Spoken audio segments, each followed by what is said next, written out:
Assalamualaikum warahmatullahi wabarakatuh. Perkenalkan, nama saya Dimas Setiawan dari kelas 11 4. Kali ini saya ingin melanjutkan pembuatan video tentang peradaban Yunani kuno. Baik, langsung saja kita mulai. Yang pertama itu adalah letak geografis dan kondisi alam. Peradaban Yunani kuno berkembang di kawasan Eropa Selatan, tepatnya di semenanjung Balkan yang dikelilingi oleh Laut Aegea di timur, Laut Ionia di barat, dan juga Laut Tengah atau Mediterania di selatan.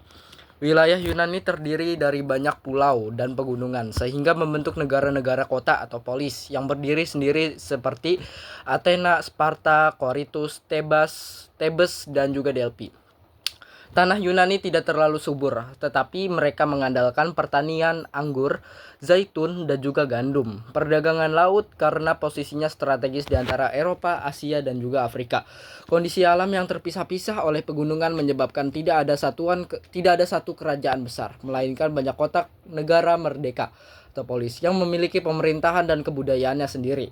Yang kedua, ada perkembangan politik dan pemerintahan. Yunani tidak seperti Mesir atau Cina yang dipimpin oleh raja tunggal. Mereka membangun sistem politik yang beragam, bahkan menjadi asal mula demokrasi. Yang pertama itu ada zaman arkais, kurang lebih 800 hingga 500 sebelum Masehi. Terbentuknya polis atau kota negara seperti Athena, pusat demokrasi dan ilmu pengetahuan. Sparta, negara militer dengan pemerintahan oligarki. Seperti polis memiliki hukum, mata uang, dan dewa pelindung sendiri. Yang kedua ada zaman klasik, kurang lebih 500 hingga 323 sebelum Masehi.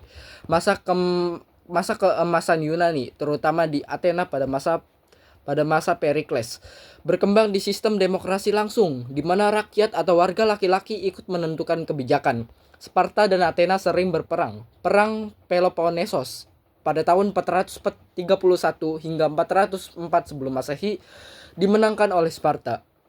Yang ketiga ada zaman Helenistik, kurang lebih 323 hingga 30 sebelum Masehi. Setelah Yunani ditaklukkan oleh Alexander Agung atau Alexander the Great dari Makedonia, peradaban Yunani menyebar ke Asia dan Afrika, mempengaruhi budaya Mesir, Persia, dan India, disebut Helenisme. Kota Alexandria di Mesir menjadi pusat ilmu pengetahuan di dunia.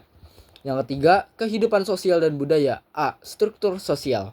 Warga negara atau citizen, laki-laki asli Yunani berhak ikut politik. Perempuan dan budak tidak punya hak politik. Budak bekerja di ladang, rumah tangga, atau galangan kapal. Yang B, pendidikan. Athena menekankan pendidikan intelektual dan seni. Sparta fokus pada pendidikan militer dan kedisiplinan.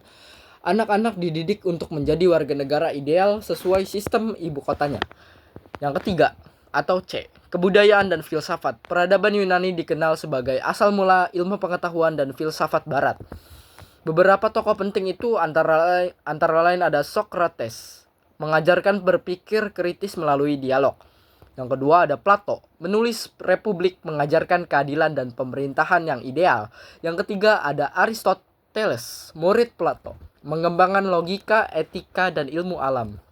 Dalam ilmu pengetahuannya, Pythagoras, matematika atau teorema segitiga. Yang kedua ada Hippocrates, bapak ilmu kedokteran. Yang ketiga ada Archimedes, ahli fisika dan mekanika. Yang keempat ada agama, menganut politeisme atau menyembah banyak dewa. Dewa-dewi tinggal di gunung Olympus, dipimpin oleh Zeus. Dewa terkenal Hera, Poseidon, Athena, Apollo, Aphrodite, dan Ares. Agama Yunani mempengaruhi seni, sastra, dan mitologi hingga sekarang. Yang kelima ada seni dan arsitektur. Ciri utamanya itu memiliki keindahan, keseimbangan, dan juga harmoni. Contohnya itu kuil Parthenon di Athena. Patung dewa-dewi seperti Venus, Apollo, dan Zeus. Dalam sastra muncul karya Homerus, Iliad, dan Odyssey. Kisah kepahlawanan Yunani dalam perang Troya.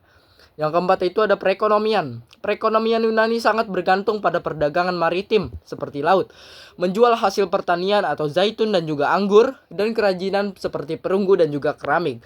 Mereka berdagang dengan Mesir, Fenisia, dan juga Mesopotamia. Uang logam digunakan secara luas untuk mempercepat perdagangan.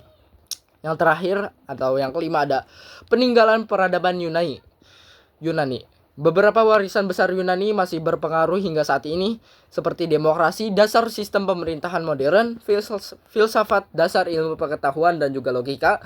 Yang ketiga ada Olimpiade, berasal dari upacara olahraga untuk dewa Zeus di Olimpia. Yang keempat ada arsitektur klasik seperti pilar, Dorik, Ionik, Korintian, masih dipakai di gedung-gedung modern. Yang kelima ada sastra dan mitologi, menjadi dasar karya seni dan literatur barat. Yang keenam, kemunduran Yunani kuno. Perang antar polis, terutama antara Athena dan Sparta, melemahkan Yunani. Setelah perang Peloponnesos, Yunani dikuasai oleh Makedonia atau Raja Philip yang kedua. Setelah kematian Alexander Agung, Yunani terpecah dan akhirnya ditaklukkan oleh Romawi pada tahun 146 sebelum Masehi. Sekian pembuatan video yang dapat saya sampaikan. Kurang lebihnya saya mohon maaf. Wassalamualaikum warahmatullahi wabarakatuh.